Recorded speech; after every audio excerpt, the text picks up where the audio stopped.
सुप्रभात, नमस्कार, स्वागत है आप सभी का। मैं हूं आपके साथ प्रीति सिंह। आप देख रहे हैं सुबह 9 बजे। आइए बुलेटिन की शुरुआत करते हैं मुख्य समाचारों के साथ।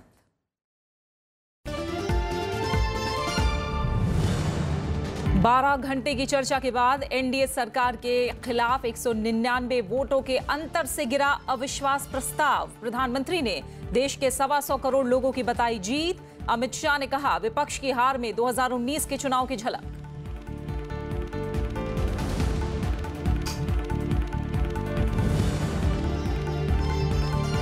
लोकसभा में राहुल गांधी के खिलाफ विशेषाधिकार हनन प्रस्ताव लाएगी बीजेपी।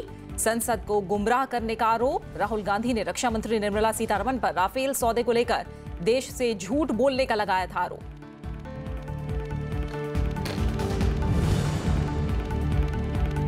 पंजाब और पश्चिम बंगाल के बाद आज उत्तर प्रदेश में किसानों को संबोधित करेंगे प्रधानमंत्री। शाहजहांपुर में नरेंद्र मोदी किसानों के लिए चलाई जा रही सरकारी योजनाओं का करेंगे जिक्र।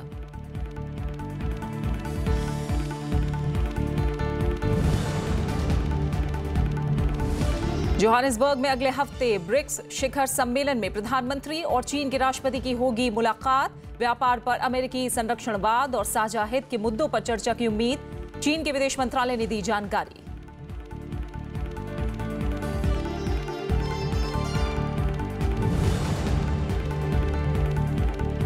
और आत्मविश्वास से लबरेज भारतीय महिला हॉकी टीम विश्व कप में मेजबान इंग्लैंड से भिड़ंत को तैयार। वर्ल्ड कप में 8 साल बाद खेलने उतरेगी टीम इंडिया। लंदन में आज से महिला हॉकी विश्व कप का आगाज।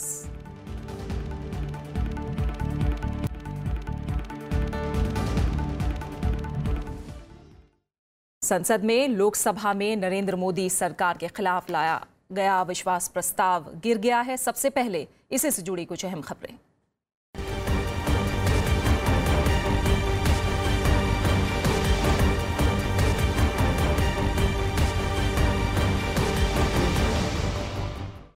केंद्र की एनडीए सरकार के खिलाफ पहला विश्वास प्रस्ताव लोकसभा में करीब 12 घंटे चली बहस के बाद खारिज हो गया। बहुमत साबित करने को लेकर पहले से ही आश्वस्त बीजेपी की अगुवाई वाली एनडीए सरकार को सदन में उम्मीद से ज्यादा समर्थन मिला। सरकार के पक्ष में सदन में मौजूद सदस्यों का 72% वोट पड़े हैं, तो वहीं सरकार लोकसभा सदस्यों की वर्तमान संख्या में से 61% का समर्थन हासिल करने में कामयाब रही। चर्चा का जवाब देते हुए प्रधानमंत्री ने तंज करते हुए कहा कि वो विपक्ष को 2024 में एक बार फिर अविश्वास प्रस्ताव लाने का निमंत्रण देते हैं। और मैं फिर एक बार इन सभी महानुभावों को 2024 में अविश्वास प्रस्ताव लाने का निमंत्रण देकर के मेरी बात को समाप्त करता हूं। सदन में अविश्वास प्रस्ताव को 126 सदस्यों ने समर्थन दिया, जबकि प्रस्ताव के खिलाफ 325 वोट पड़े। सरकार को एनडीए के सहयोगी दलों के अलावा भी वोट मिले। आपको बता दें कि एआईएडीएमके ने भी नरेंद्र मोदी सरकार के समर्थन में वोटिंग की। कुल 451 सदस्यों ने मतदान में हिस्सा लिया। वहीं कुछ दलों ने अविश्वास प्रस्ताव पर चर्चा और वोटिंग से खुद को दूर रखा और इस बहस में शामिल नहीं हुए। इनमें बीजेपी की सहयोगी शिवसेना और ओडिशा की बीजू जनता दल यानी बीजेडी भी शामिल है। Subject to correction, the result of the division is ayes 126, noes 325. So noes have it. Motion is negative. अविश्वास प्रस्ताव जीतने के तुरंत बाद प्रधानमंत्री नरेंद्र मोदी ने सरकार का समर्थन करने वाले सभी दलों को धन्यवाद दिया। उन्होंने ट्वीट करके कहा है कि सत्तारूढ़ एनडीए को लोकसभा और देश की 125 करोड़ जनता का विश्वास हासिल है। सरकार का समर्थन करने वाली पार्टियों का शुक्रिया अदा करते हुए उन्होंने कहा कि भारत को बदलने और युवाओं के सपनों को पूरा करने का सरकार का प्रयास जारी रहेगा। वहीं बीजेपी अध्यक्ष अमित शाह ने कहा है कि संसद में अविश्वास प्रस्ताव पर मतदान में विपक्ष को मिली हार 2019 लोकसभा चुनाव की महज एक झलक है और ये मोदी सरकार और उसके मंत्र सबका साथ सबका विकास में लोगों के भरोसे को दिखाता है। ट्वीट करके अमित शाह ने कहा कि अविश्वास प्रस्ताव पर मतदान के नतीजे लोकतंत्र की जीत हैं और वंशवाद की राजनीति की हार है।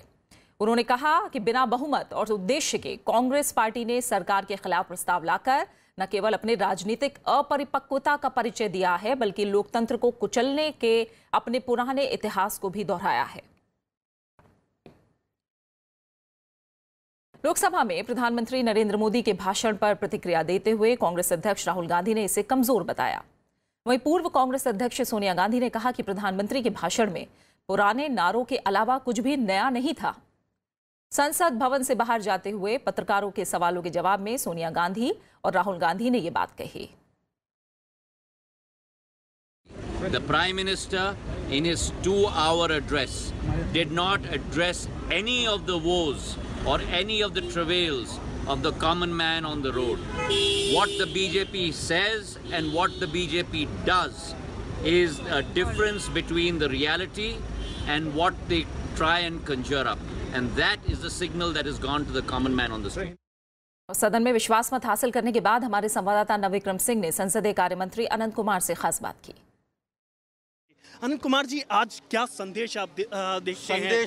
संदेश एक ही है, पूरा देश मोदी जी के साथ है, सदन मोदी जी के साथ है, कांग्रेस के नकारात्मक पॉलिटिक्स के खिलाफ जी देश भी है, सदन भी है। सर, 2019 के लिए क्या नए समीकरण बनते देख रहे हैं? आपके साथ शिवसेना इस बार नहीं थी, AIDM के साथ था, तो क्या नए समीकरण 2019 का शंखनाद है एक तरह से? एक ही समीकरण है, मोदी जी के नेतृत्व में फिर से एनडीए और भारतीय जनता पार्टी का जीत का समीकरण है। लोकसभा से अविश्वास प्रस्ताव खारिज होने के बाद विभिन्न दलों के नेताओं ने मिलीजुली प्रतिक्रिया दी है।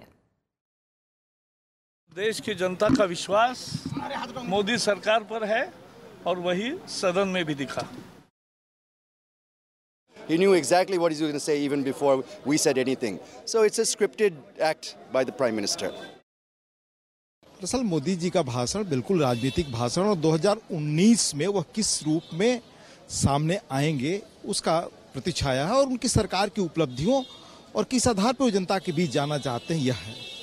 पर साथ ही विपक्ष ने जिस तरह से खासतौर से राहुल गांधी ने अपनी बात कही, उसे लगा कि ये देश के विपक्ष में जो इतनी बड़ी राष्ट्रीय पार्टी है उसके नेता के रूप में जो उभर रहे हैं, कितने अगंभीर और गंभीर राजनीति को न समझने वाले व्यक्ति हैं, उनके हाथ में देश कहां पहुंचेगा।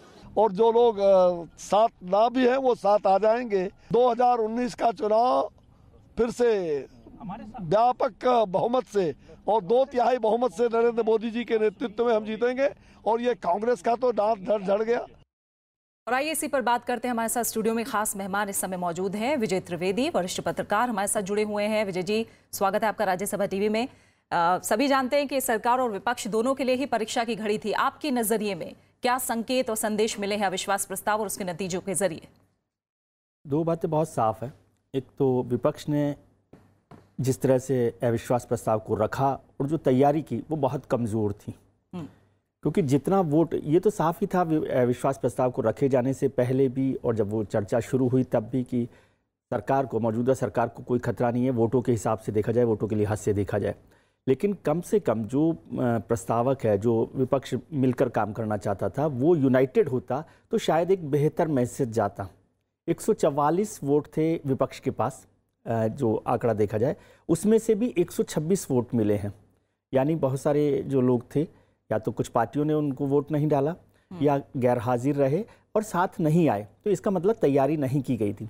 और विपक्ष की तरफ से, खासतौर से कांग्रेस पार्टी की तरफ से, जो सबसे बड़ी विपक्षी पार्टी है, उसने कोई ऐसा संदेश या ऐसा सवाल खड़ा नहीं किया मौजूदा सरकार के खिलाफ जिससे जनता ये समझ सके कि हाँ, इस अविश्वास प्रस्ताव की ज़रूरत थी। दूसरी तरफ मैं समझता हूँ प्रधानमंत्री को और मौजूदा सरकार को तो ये बेहतर मौका मिल गया 2019 के चुनाव के लिए जाने के लिए, कि उन्होंने एक पूरा भाषण, पूरी तैयारी उस पर दी और बताया कि मेरा रोड मैप क्या है, पिछले 4 साल में क्या किया है। बल्कि मैं समझता हूँ कि मौजूदा सरकार को तो विपक्ष को धन्यवाद देना चाहिए कि उन्हें एक ऐसा बड़ा मौका दिया कि वो अपने पूरे जो कामकाज था उसको संसद के, सदन के पटल पर रख सके और जनता को बता सके कि उन्होंने पिछले 4 साल में क्या किया है और आगे का रोड मैप क्या है। बिल्कुल। तो बेहतर रहा कि प्रधानमंत्री के लिए ये अच्छा मौका विपक्ष ने दिया। बिल्कुल। और विजय जी, ये वो अविश्वास प्रस्ताव है जो मुख्य विपक्षी दल लेकर नहीं आया था। जैसे टीडीपी लेकर आई, आंध्र प्रदेश के मुद्दे को उठाया, और सबसे बड़ा फैक्टर इसमें AIADMK रहा। दूसरे क्षेत्रीय दलों की बात करें, चाहे वो शिवसेना हो या बीजेडी ने जो रुख दिखाया है, क्या संकेत मिल रहे हैं इसके? क्या क्षेत्रीय दलों का दबदबा रहेगा विपक्ष में? बिल्कुल, ये 2000 आपने बिल्कुल सही सवाल किया है और आपका जो रुख है वो ठीक है। 2019 के लिए ये दिखाई दे रहा है कि क्षेत्रीय दलों का जो दबाव है वो लगातार दिखाई देगा इस चुनाव में, खासतौर से जिस तरह से AIADMK आई है भारतीय जनता पार्टी के साथ, उससे तमिलनाडु की राजनीति का एक नया पहलू यहाँ पर दिखाई देगा। AIADMK पहले भी बीजेपी के सपोर्ट में रही है लेकिन बाद में छोड़ दिया था। आपको याद हो कि पिछली सरकार, वाजपेयी सरकार, AIADMK के सपोर्ट विड्रॉ करने के बाद ही गिरी थी। आज इस सरकार को सपोर्ट किया AIADMK ने, तो एक नया बदलाव है। फिर BJD है, BJD पहले विपक्ष के साथ थी लेकिन उनको समझ नहीं आ रहा था कि वो इक्वल डिस्टेंस रखे कांग्रेस के साथ और भारतीय जनता पार्टी के साथ, इसलिए उन्होंने बाहर रहने का फैसला किया। फिर दूसरी बात थी कि TDP आंध्र प्रदेश और BJD के बीच कई मामलों पर विवाद चल रहे हैं, इसलिए वो TDP के साथ भी नहीं देना चाहती थी। तो इसका मतलब TDP ने इस पर ज़्यादा बात नहीं की या कांग्रेस को जो जिम्मेदारी सौंपी गई थी वो नहीं हुआ। बीजेपी के लिए एक बड़ा झटका हो सकता है शिवसेना का, कि शिवसेना जो उनकी एक लंबे समय से सहयोगी पार्टी रही है वो कल साथ नहीं दिया उन्होंने। और हैरानी बात है कि उसमें वो सरकार में भी शामिल है, उसके बाद उन्होंने वॉकआउट किया, बहिष्कार किया इसका और हिस्सा नहीं लिया पूरे अविश्वास प्रस्ताव के दौरान। तो अब शिवसेना को तय करना होगा कि क्या वो भारतीय जनता पार्टी की जो मौजूदा सरकार है, NDA सरकार है, उसमें साथ रहना चाहती है या नहीं रहना चाहती है, क्योंकि उनका कहना है कि इस सरकार ने विश्वास खो दिया, जनता का विश्वास खो दिया, भले ही लोकसभा में ना खोया हो। तो फिर अब उनको शिवसेना को तय करना होगा और वो खासतौर से महाराष्ट्र में एक नई रणनीति को, नए समीकरणों को बताएगा और ये तय भी करेगा कि 2019 का जो चुनाव है उसमें कौन कौन से दल साथ आ सकते हैं या इधर उधर जा सकते हैं। हालांकि बीजेपी को बड़ा फायदा ये हुआ है क्योंकि उनके पास 311 वोट थे और वो 325 वोट पर आए, 61% वोट जो है मिला है उसको, तो उनकी ताकत बढ़ी है। जैसे अमित शाह जो भारतीय जनता पार्टी के अध्यक्ष हैं, उन्होंने कहा कि ये 2019 का एक पूरा का पूरा सीन दिखाता है, चित्र दिखाता है कि क्या तस्वीर होगी। हालांकि इतना आसान नहीं होता, लोकसभा में वोट जीतना एक पॉलिटिकल मैनेजमेंट है, जनता के साथ वोट जीतने के लिए बहुत सारी और ज़रूरतें भी होती हैं। बिल्कुल, और लगातार हम इस पर बात करेंगे। विजय जी, बताते चले जो कल हुआ है, सबने काफ़ी अहम बातें बोली हैं। प्रधानमंत्री ने अविश्वास प्रस्ताव पर बोलते हुए कांग्रेस समेत सभी पार्टियों पर जमकर हमला बोला।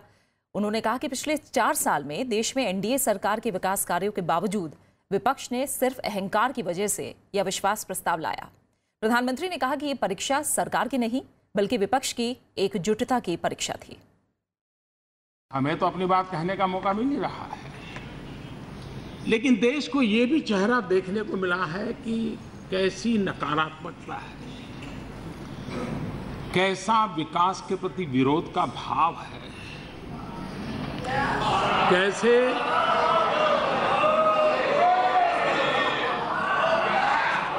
कैसे नकारात्मक राजनीति ने कुछ लोगों को घेर के रखा हुआ है और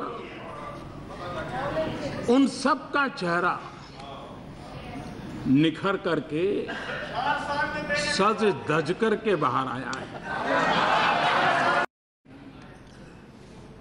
अगर चर्चा की तैयारी नहीं थी, 48 घंटे और देर कर दो तो फिर लाए क्यों? और इसलिए मैं समझता हूं कि इसको टालने की जो कोशिश हो रही थी वो भी इस बात को बताती है कि उनकी क्या कठिनाई है। न मांझी न रहबर, न मांझी न रहबर, न हक में हवाएं, न मांझी न रहबर न हक में हवाएं, है कश्ती भी जर्जर, ये कैसा सफर है।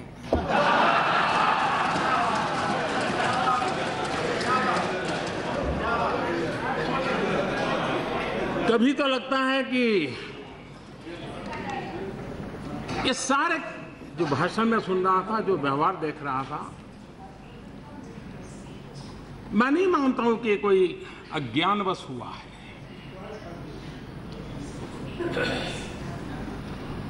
और न ही ये झूठे आत्मविश्वास के कारण हुआ है। ये इसलिए हुआ है कि अहंकार इस प्रकार की प्रवृत्ति करने के लिए खींच के ले जा रहा है।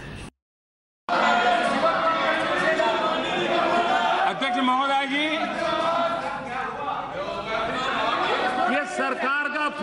नहीं है, ये तो कांग्रेस का अपने तथाकथित साथियों का फ्लोर टेस्ट है। मैं ही प्रधानमंत्री बनूंगा कि सपने पर और दर भी थोड़े मोहर लगा दें, इसके लिए ट्रायल चल रहा है।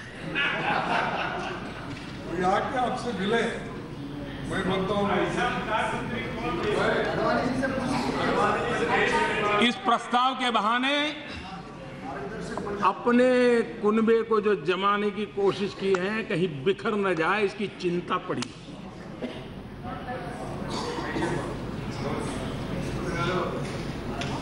एक मोदी को हटाने के लिए जिसके साथ कभी देखने का संबंध नहीं, मिलने का संबंध नहीं, ऐसी धरियों को इकट्ठा करने का प्रयास हो रहा है। प्रधानमंत्री नरेंद्र मोदी ने टीडीपी के सवालों का जवाब दिया। उन्होंने कहा कि सत्ता में नहीं रहते हुए भी बीजेपी आंध्र प्रदेश के हितों के लिए प्रतिबद्ध थी और मौजूदा सरकार ने भी आंध्र प्रदेश के हितों का ध्यान रखने में कोई कमी नहीं रखी। इससे पहले सरकार के खिलाफ अविश्वास प्रस्ताव लाने वाली टीडीपी ने इस कदम के पीछे 4 कारण बताए थे और आंध्र प्रदेश के साथ कथित भेदभाव का मुद्दा उठाया। This no confidence motion has been brought by the TDP for 4 reasons: fairness, trust, priority, and bias. Or rather, lack of fairness, lack of trust, lack of priority, and lack of an unbiased approach towards Andhra Pradesh. Lack of fairness is about the unscientific and undemocratic bifurcation and its impact on the people of AP. Lack of trust is about where the Modi regime has used misleading, delaying, denying, deflecting, confusing, collusion, and coercion tactics to betray the people of AP.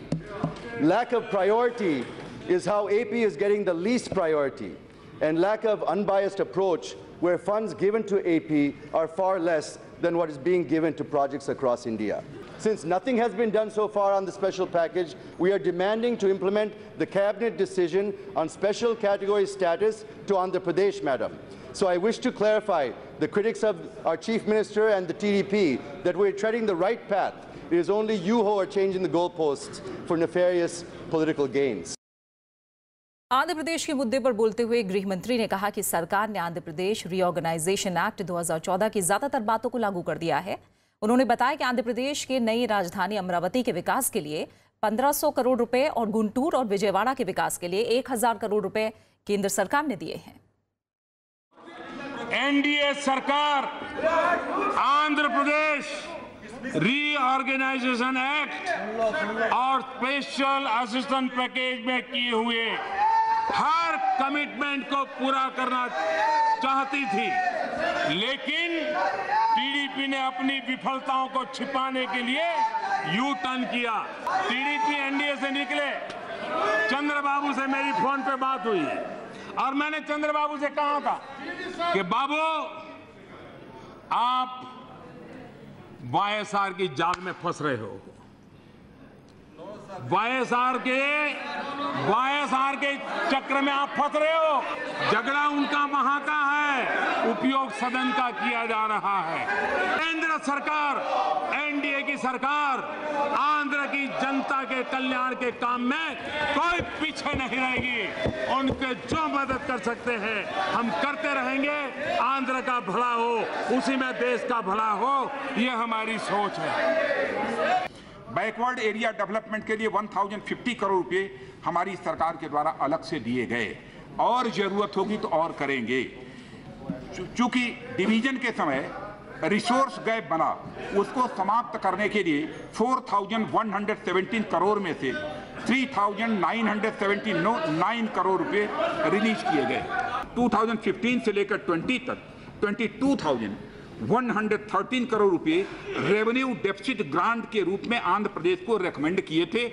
हमने 2015 और 80 के बीच 15,969 करोड़ रुपए की धनराशि release कर दी है, यह भी किया है। और आंध्र प्रदेश को अलग से एक central university, tribal university, Indian institute of petroleum energy, Amravati के लिए 100 किलोमीटर लंबी ring road, AIIMS agriculture university के लिए अलग से 135 करोड़ रुपए ये रिलीज कर दिए हैं। इतना ही नहीं, वाइजैक चेन्नई इंडस्ट्रियल कॉरिडोर को भी मंजूरी दी गई है। यह सब आंध्र प्रदेश को स्पेशल असिस्टेंस के तहत दिया गया है। अध्यक्ष महोदय, वहीं राफेल डील पर बोलते हुए प्रधानमंत्री ने कहा कि विपक्ष इस मामले में झूठ बोल रहा है। उन्होंने कहा कि झूठ बोलने से सत्य छिप नहीं जाएगा। रक्षा मंत्री निर्मला सीतारमण ने बताया कि राफेल एयरक्राफ्ट डील पर सीक्रेसी पैक्ट 2008 में यूपीए सरकार के समय हुआ था और इस समझौते पर तत्कालीन रक्षा मंत्री ए के एंटनी ने दस्तखत किए थे। इससे पहले राहुल गांधी ने राफेल एयरक्राफ्ट की डील पर भी सरकार और रक्षा मंत्री निर्मला सीतारमण पर आरोप लगाया था। राफेल हवाई जहाज हमारी यूपीए की डील में हवाई जहाज का दाम 520 करोड़ रुपए प्रति हवाई जहाज। पता नहीं क्या हुआ, किससे बात हुई, पता नहीं क्या हुआ, किससे बात हुई। प्रधानमंत्री जी फ्रांस गए, वहां पे किसके साथ गए पूरा देश जानता है। और जादू से हवाई जहाज का दाम 1600 करोड़ रुपए प्रति हवाई जहाज हो गया। ये कितना दुखद है कि सदन में लगाए गए आरोप पर दोनों देश को बयान जारी करना पड़ा। मैं समझता हूं और दोनों देश को खंडन करना पड़े। क्या ऐसी बचकाना हरकत हम करते रहेंगे क्या? कोई जिम्मेवारी है कि नहीं? जो लोग इतने साल सत्ता में रहे, बिना हाथ पैर के, बिना कोई सबूत, बस चीखते रहो, चिल्लाते रहो। सत्य का गला घोंटने की कोशिश है, देश की जनता भली भांति जानती है। It's an agreement which was signed during the previous government in the year 2008, 25th January 2008, agreement of secrecy, which is an umbrella agreement, which was signed by the then Honorable Defence Minister A.K. Antony. As per the Article 10 of the Intergovernmental Agreement between Government of India and Government of France on the purchase of Rafale aircraft, the protection of the classified information and materials exchanged under the IGA shall be governed by the provisions of security agreement signed on 25th January 2008. विजय त्रिवेदी हमारे साथ studio में मौजूद हैं, इस पर उनका reaction लेंगे। विजय जी, खासतौर से राफेल को लेकर राहुल गांधी ने जो बयान दिया उसकी हर तरफ चर्चा है। प्रधानमंत्री और रक्षा मंत्री ने इसे सिरे से नकारा और फ्रांस की तरफ से भी तुरंत प्रतिक्रिया आई और कहा कि राहुल गांधी तथ्यपरक नहीं है। कैसे देखते हैं इसे आप? दो तीन चीज़ें हैं इसमें कीर्ति महत्वपूर्ण।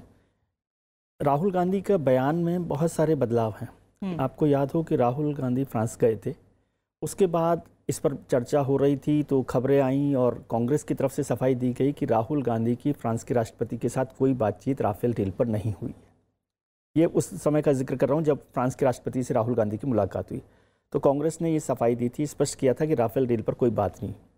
उसके बाद राहुल गांधी ने संसद में कहा कि लोकसभा में कहा कि उन्होंने फ्रांस के राष्ट्रपति से बात की थी और फ्रांस के राष्ट्रपति ने राहुल गांधी को बताया कि दोनों सरकारों के बीच में, यानी भारत सरकार और फ्रांस सरकार के बीच में ऐसा कोई गोपनीय समझौता नहीं है, सीक्रेसी की कोई बात नहीं है, क्लासिफाइड नहीं है कि जिसकी जानकारी नहीं दी जा सके।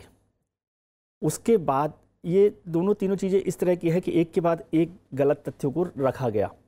फिर जब कल चर्चा हो रही थी, आपने देखा होगा कि लोकसभा में चर्चा हो रही थी तो काफ़ी हंगामा हुआ। रक्षा मंत्री निर्मला सीतारमण उसी समय बोलने खड़े हुई, लेकिन कांग्रेस ने बोलने नहीं दिया। फिर लोकसभा अध्यक्ष ने उन्हें मौका दिया कि वो बात रख सके क्योंकि उनका नाम लिया गया है, और उन्होंने स्पष्ट किया कि जनवरी 2008 में 21 जनवरी 2008 को जो समझौता हुआ था भारत और फ्रांस के बीच में, उस समय यूपीए सरकार थी, ए.के. एंटनी साहब डिफेंस मिनिस्टर थे, उसमें ये बात तय की गई थी कि गोपनीय समझौता है। तो या तो कांग्रेस लगातार इस पर जानकारी उसको नहीं थी या वो गलत तथ्यों को रख रही थी। हालांकि इससे कांग्रेस का ही नुकसान हुआ ज़्यादा, क्योंकि यदि वो राफेल डील पर सरकार को घेर पाती, ज़्यादा बड़ा काम कर पाती, क्योंकि अक्सर होता है कि हमारे जो डिफेंस डील्स हैं उनको लेकर सरकारें संकट में पड़ती हैं और याद हो आपको कि यूपीए सरकार में और उससे पहले भी लगातार डिफेंस डील्स हमेशा डिफेंस मिनिस्टर इसीलिए टालते रहते थे क्योंकि उनको डर लगता था कि वो किसी घोटाले के आरोपों में ना फंस जाए।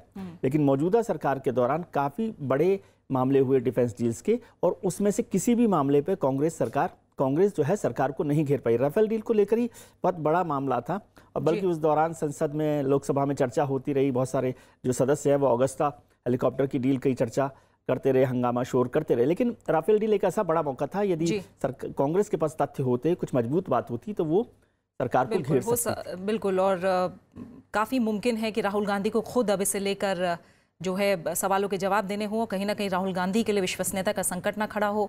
देखना होगा इस पर किस तरह की प्रतिक्रिया अब आगे आती है। फिलहाल बहुत बहुत शुक्रिया आपका विजय त्रिवेदी हमारे साथ जुड़ने के लिए और इन तमाम पहलुओं पर विस्तार से चर्चा करने के लिए। फिलहाल बहुत बहुत शुक्रिया आपका। और आपको बता दें कि इसी मसले पर बीजेपी लोकसभा में राहुल गांधी के खिलाफ विशेषाधिकार हनन प्रस्ताव लाएगी। पार्टी ने कांग्रेस अध्यक्ष राहुल गांधी पर संसद को गुमराह करने का आरोप लगाया है।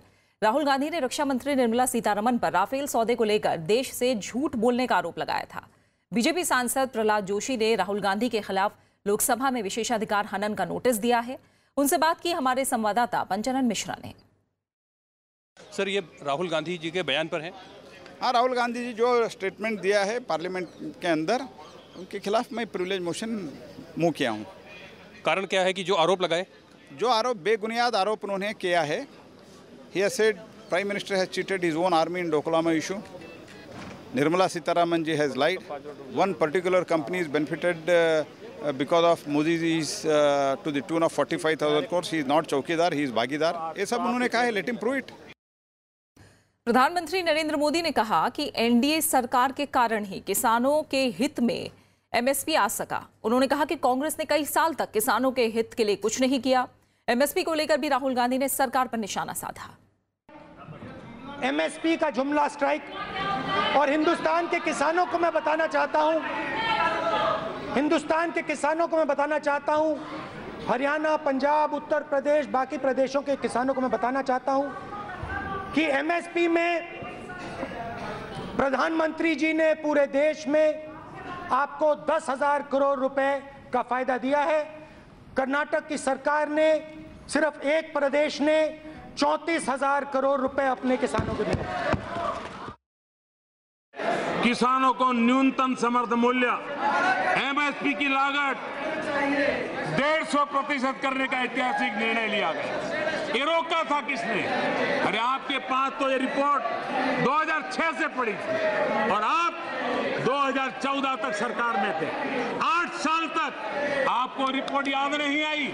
हमने निर्णय किया था हम किसानों को एमएसपी 1.5 गुना करके देंगे, हमने किया। और जब यूपीए सरकार 2007 में राष्ट्रीय कृषि नीति का ऐलान किया तो उसमें 50% वाली बात को खा गए, उसको गायब कर दिया गया। इसके आगे भी 7 साल कांग्रेस की सरकार रही, लेकिन एमएसपी सिर्फ बातें करते रहे और जनता को, किसानों को झूठा विश्वास देते रहे। और अब बात कुछ और अहम खबरों की। प्रधानमंत्री नरेंद्र मोदी आज उत्तर प्रदेश के शाहजहांपुर में किसान कल्याण रैली को संबोधित करने वाले हैं। वो शाहजहांपुर को कुछ सौगातें भी देने की घोषणा कर सकते हैं। प्रधानमंत्री इस दौरान किसानों के हितों में चलाई जा रही सरकारी योजनाओं से रूबरू करवाएंगे। इससे पहले प्रधानमंत्री पंजाब और पश्चिम बंगाल में किसानों की जनसभा को संबोधित कर चुके हैं। चीन के राष्ट्रपति शी जिनपिंग और प्रधानमंत्री नरेंद्र मोदी की अगले सप्ताह जोहान्सबर्ग में ब्रिक्स शिखर सम्मेलन के दौरान मुलाकात होगी। इस दौरान दोनों नेताओं के बीच अमेरिकी व्यापार संरक्षणवाद और साझा हित के मुद्दों पर चर्चा की उम्मीद है। चीन के विदेश मंत्रालय ने इसकी जानकारी दी है। प्रधानमंत्री नरेंद्र मोदी और राष्ट्रपति शी की 25 से 27 जुलाई को ब्रिक्स शिखर सम्मेलन के दौरान अलग से बैठक होगी। वहीं खेलों में महिलाओं की वर्ल्ड कप आज से शुरू हो रहा है। टूर्नामेंट में 16 टीमें हिस्सा ले रही हैं। आत्मविश्वास से लबरेज भारतीय महिलाओं की टीम आज अपने विश्व कप अभियान की शुरुआत करेगी। भारतीय टीम को अपना पहला मैच ओलंपिक चैंपियन और मेजबान इंग्लैंड से खेलना है। विश्व कप में भारतीय टीम को पूल बी में रखा गया है। और इसी के साथ फिलहाल सुबह 9 बजे की खबरों में मेरे साथ इतना ही। आखिर में एक नजर डालिए कैसा रहेगा आज देश भर में मौसम का हाल, और ब्रेक के बाद देखिए विशेष में अविश्वास प्रस्ताव के दौरान किसने क्या कहा। नमस्कार।